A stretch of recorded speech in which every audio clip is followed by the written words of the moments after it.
সরে আসা মানেই পরাজয় নয়। যখন আপনি নিজেকে সম্পূর্ণরূপে সরাতে সক্ষম হবেন, আপনি তখন বুঝতে পারবেন আপনি আর আগের মানুষটি নেই। আপনি প্রচণ্ড ব্যথায় কষ্টে নিজেকে পাল্টে নিতে সক্ষম হয়েছেন।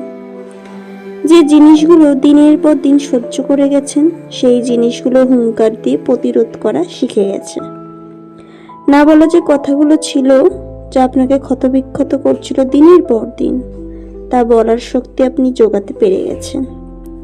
যে মানুষটিকে পাওয়ার জন্য আপনি যুদ্ধ করতেছিলেন, তার অবহেলাগুলোকে, অভিনয়গুলোকে সহ্য করে আসছিলেন হারানোর ভয়ে, সেই আপনি তাকে স্বইচ্ছায় ছেড়ে দিতে সক্ষম হবেন।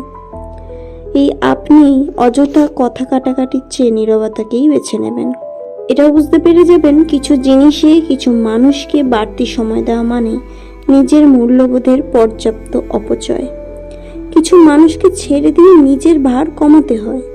কিছু মানুষ আপনার সময়ের, আপনার প্রতীক্ষার, আপনার ভালোবাসার পাওয়ার যোগ্যতা হারিয়েছে বহু আগেই, কিন্তু সিদ্ধান্ত আসতে আপনার কিছুটা বেশি সময় লেগেছে, এই আর কি।